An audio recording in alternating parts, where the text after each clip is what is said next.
starting off the Sleaze with sad news. This was like a punch in the gut. Awful. You texted me, Matthew Perry, unbelievable, dead at the age of 54, Saturday night. I have to say, Barnes, if you think of just the cultural awareness of Friends and what it did for generations, Man. It was like they were part of your family. And just the outpouring of love. I just saw this, Matthew Perry's death, of course, confirmed by the LA Coroner's Office. It is investigated and listed as open, an ongoing investigation. Of course, I'm sure there will be, an autopsy. He died at his home Saturday. I hated seeing the paparazzi walking around filming out front, like literally at his garage.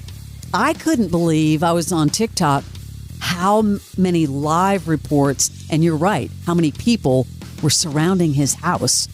He was found in his hot tub at his home.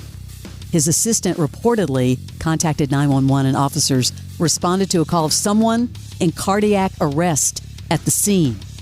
So far, no signs of foul play. Well, do you see the conspiracy theory that's going on because he was a big supporter of the COVID vax?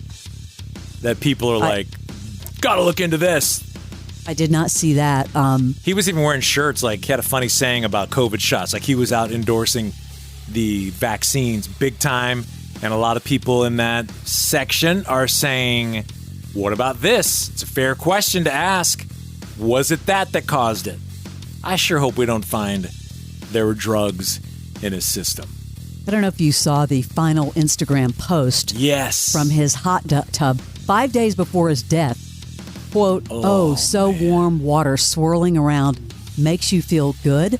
Question mark? How spooky is it to see that post, knowing, you have your spot if you're in a hot tub. If you're a hot tubber, you go to your spot. That is where the guy died. Matman, quote, is a name he used in recent days when posting, obviously referencing Batman. The day before the hot tub photo, he wrote alongside a video of the moon, quote, do you understand what I'm trying to tell you?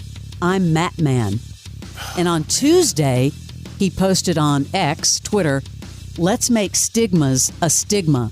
I'm Matman, #mental health.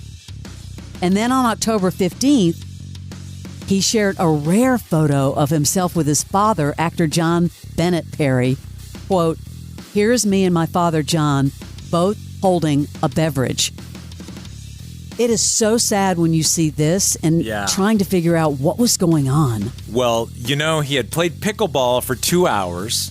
He came back, sent his assistant on some errand, and then I guess the errand took a while. LA traffic's bad. And the assistant came back and found him. And the whole crazy part of this is, all the crime shows are going to be doing some sort of something about this. And let's not forget who his stepfather is. Keith Morrison. Oh, that's right. From Dateline. I forgot about that because I believe they showed him also driving up to his residence. I saw that on TikTok. Just awful. You nailed it. It feels like a family member died. We're talking about a show that has impacted generations. Generations. My kids watched every single episode once they were born and found it and discovered it, and people still do every day. And, they had the reunion show. He talked openly in his memoir about all the troubles he had during that show. It's tough. And wanting to be funny. And Warner Brothers issued a statement. Of course, we are devastated by the passing of our dear friend Matthew Perry. He was an incredibly gifted actor and an indelible part of the Warner Brothers television group family. The impact of his comedic genius was felt around the world, and his legacy will live on in the hearts of so many. This is a heartbreaking day, and we send our love to his family, his loved ones, and all of his devoted fans. Rest in peace, Chandler Bing. At the box office over the weekend, Five Nights at Freddy's. Of course, it's number one, $40 million. Guess what was number two? Taylor Swift. The Eras Tour, number 2. Martin Scorsese's Killers of the Flower Moon at number 3. Everyone's talking about the sales of, Taylor's 1989 Taylor's version. Guess how many it sold in the first day? Enough to break her records? Yeah, I think she's like keeps breaking her own records. Over 250,000. The only bigger weeks were registered by her own Speak Now that had 507,000 in its opening week. The way she impacts her fans, it's still baffling to me. Both my daughters, 18 and 21, still all in. Every dollar she wants from them, meaning by putting out whatever or doing whatever, they give it to her. Now, I work with someone who has seen the concert film 4 times. Not once. They're going to go 13 times. She's created this crazy ecosystem of money. Hey, did you watch SNL over the weekend? I did. Foo Fighters. Yeah, playing Rescued and The Glass with her, who I love. They were amazing. The show also paid tribute to Matthew Perry. They played an old segment, but... And Christopher Walken doing the introduction, which was cool for the first song. I do want to mention one thing about Taylor Swift again. Have you seen... There's all of these rumors because she keeps hanging out with Hugh Jackman, Bradley Cooper. Of course, she's friends with Blake Lively and Ryan Reynolds. People are going, man, is she going to be in the new Deadpool movie? I don't know. What do you think? A cameo would send that movie into outer space. Yeah, that's what I think. Now, of course, everyone's continuing to talk about Britney Spears, her new memoir. But you sent me a story over the weekend, but there's going to be another memoir? That's the word. What? She's got more to say? Yeah, and screw the reading by Michelle Williams. We have a much better person to read with Morning X Book Club, the debut this morning just after 9. I don't want to tell you who it is, but it's a voice you will recognize if you were along with the Morning X for all those years. Did you see this Andy Cohen story? He's talking about the time he met with Britney and her quote-unquote very creepy handler. No. Yeah, he flew to L.A. for this listening party in 2016 for the album Glory. He wanted to maybe, form a relationship with her. He goes, I got there and this woman was there and it was like Britney was her captive. She was her captive. I'm not going to mention her name because it's in the book, by the way. But he said that every time he would ask a question or talk to her, this woman would like whisper in Britney's ear. It was almost like she was telling Britney what to say. He said it was really bizarre. He doesn't want to say the person's name because he doesn't want to get sued. That doesn't surprise me at all. No, because she could have been, heavily medicated, which is very sad, but as we all know, very true. More of that to come. John Mulaney and Pete Davidson were supposed to have shows in Maine over the weekend, of course, both postponing due to the mass shooting. 18 people injured and 18 people dead and 13 injured. Very sad story. Are you a fan of Jason Momoa? Of course. It's really funny. There's a story about he briefly reunited with his high school girlfriend in his hometown of Iowa. He's promoting his own vodka brand because everybody's got a liquor, right? She waited in line at his meet and greet to say hi. You made her wait in line? What? Well, he's probably like, who are you? Yeah. Before starring as Elvis in Sofia Coppola's Priscilla, which I want to see, Jacob Elordi was only familiar with Elvis, this is really funny, from Disney's Lilo and Stitch. I mean, what? He was on The Tonight Show with Jimmy Fallon. He sat down to talk about his role in the film, of course, centering on the life of Priscilla Presley and her relationship with Elvis. Check this out. Let's talk about Priscilla.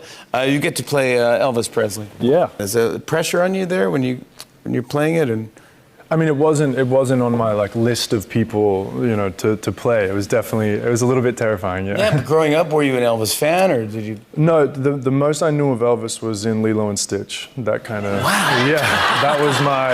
Isn't that amazing? Yeah, which is I guess that's is a lot. Yeah. By the way. Dude, it's not like he's talking about some random person. It's Elvis. How do you not know? Well, I guess I didn't know Lilo and Stitch because I said Lilo. Lilo, yeah. Lilo and Stitch. But that's a little different. It shows the age difference, right? A little different, though. Ooh, this is getting messy with Britney's memoir and Justin Timberlake. Did you see that Jessica Biel put a limit on her Instagram comments? No. Oh, yes. Because fans, of course, Britney fans, are like bombarding her Instagram, Justin Timberlake's Instagram, because of the book and his supposed cheating and everything else. Ouch. I would do a pay-per-view. I would pay for it to see Britney fans and Swifties battle. Yeah. Who would win that? Now, Lance Bass from, of course, NSYNC, he's kind of trying to stick up for Justin Timberlake. TMZ got the NSYNC member Thursday at LAX, and he told us he's getting set to read Britney's new memoir, obviously chock full of stories about her ex, JT. So here's Lance Bass. Everyone has their own opinion. I just feel like the world is so full of hate right now that we need to practice a little forgiveness. Yeah. Britney did. So let's take a note from her. Yeah, I mean, she didn't even seem that, upset with him, but the fans have decided that they are upset. They're trying to cancel. And Look, everyone deserves to tell their story. She did, and, I hope the fans can, again, find some forgiveness. Right. Have you talked to him about it? Does he care about what's in it? I'm not going to talk about my conversations with Oh, fair enough. I can't believe he even stopped to talk to a paparazzi. Isn't it crazy when you fly into L.A. and you see these camps of paparazzi waiting in the luggage area?